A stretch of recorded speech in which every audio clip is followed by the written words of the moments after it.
Hello learners, welcome to our channel Ahmed Abdullah Garib Private ITI. This is Shamshad ITI Copa trade instructor और आज की इस video में मैं आप लोगों के लिए टॉपिक लेकर के आई हूँ HTML टेबल। इस ट्यूटोरियल में हम सीखेंगे टेबल क्या होता है, HTML में कौन से एलिमेंट्स यूज किए जाते हैं टेबल क्रिएट करने के लिए और टेबल के कुछ इंपॉर्टेंट एट्रीब्यूट्स। तो आइए शुरू करते हैं आज का topic. What is table? Table क्या होता है? A table is a grid of rows and column. Table में rows, column और cell होते हैं। Columns are vertical. टेबल में खड़े खानों को columns कहा जाता है।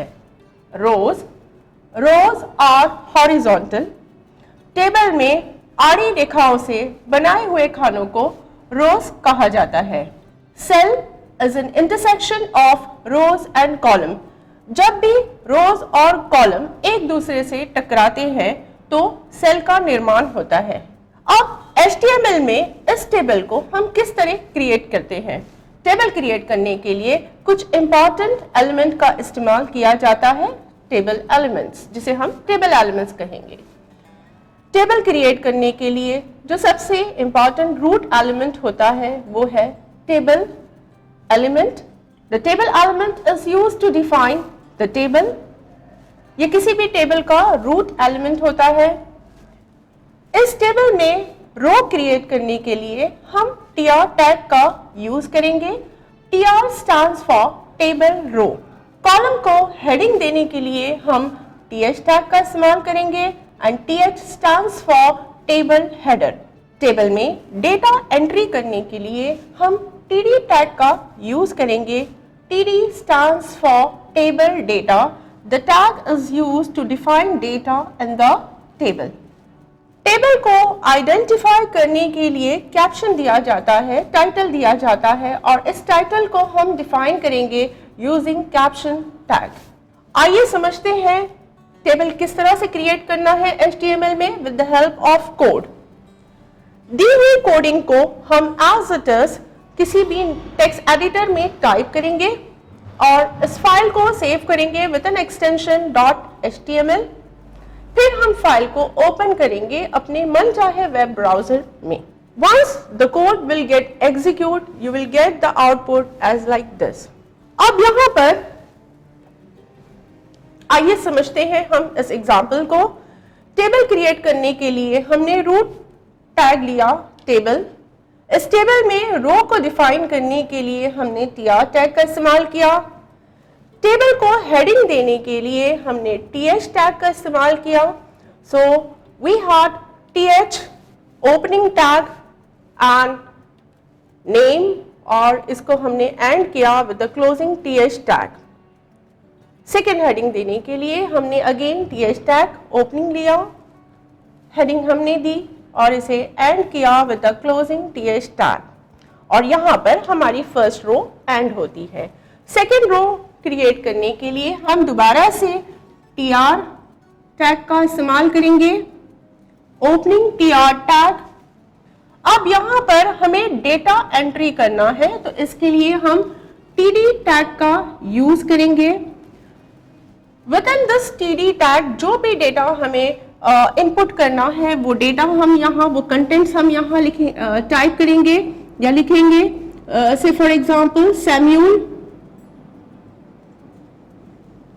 और यहाँ पर हमने डेटा टेबल डेटा टैग को क्लोज किया। नेक्स्ट डेटा एंट्री के लिए हम दोबारा से td टैग टाइप करते हैं या लिखते हैं। We'll have the value as 21 and here we'll have a closing td tag. So with this our first row is completed. रो को कंप्लीट करने के लिए हम closing tr tag का इस्तेमाल करेंगे। और एक बार हम दूसरे एग्जाम्पल के साथ समझते हैं। दोबारा नेक्स्ट रो क्रिएट करने के लिए हमने tr टैग लिया, ओपनिंग tr टैग,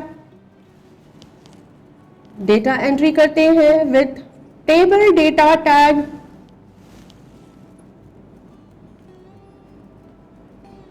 और यहाँ पर फर्स्ट सेल की वैल्यू हमारी कंप्लीट हुई। सेकेंड नेक्स्ट सेल में एंट्री करने के लिए वी अगेन से TD and the value is 20. We'll have closing TD tag. A next row has got completed.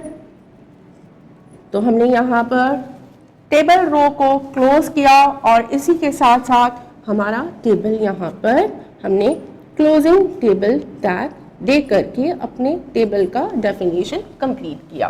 Table को फॉर्मेट करने के लिए टेबल एट्रीब्यूट्स का इस्तेमाल किया जाता है।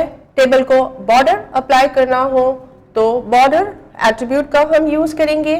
अगर हम बॉर्डर एट्रीब्यूट की वैल्यू को 1 सेट करते हैं तो टेबल के ऑल 4 बॉर्डर्स दिखाई देंगे और अगर इसी वैल्यू को हम 0 सेट करते हैं तो टेबल के जो बॉर्डर्स है वो हाइड हो जाएंगे।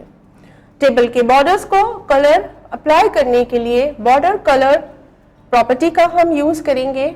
टेबल को डिजायर्ड हाइट और विड्थ दिया जा सकता है using height and width attribute. इस टेबल को हम बैकग्राउंड कलर भी अप्लाई कर सकते हैं।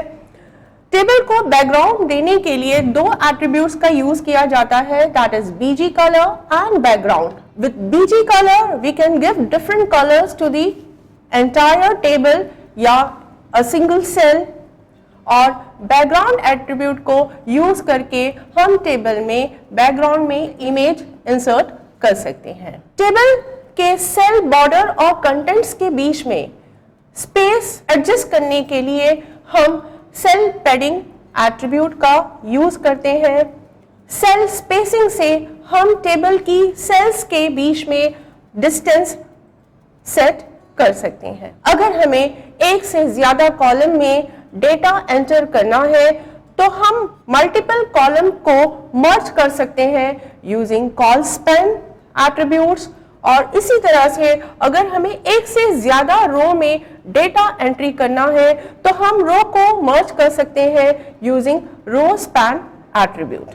आइए समझते हैं इस एट्रीब्यूट्स का application.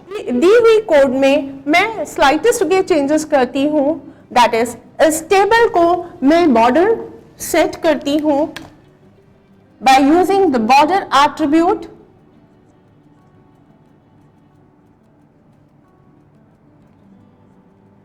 I'll set the border to 1.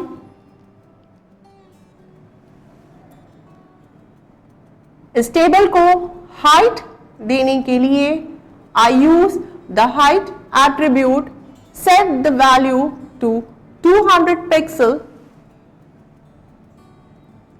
width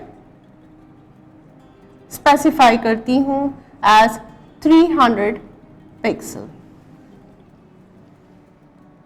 सो इस तरह से जो टेबल का रूट टैग होता है उसमें हम इस प्रॉपर्टीज का एट्रीब्यूट्स का यूज करेंगे so as to apply the formatting to the table था।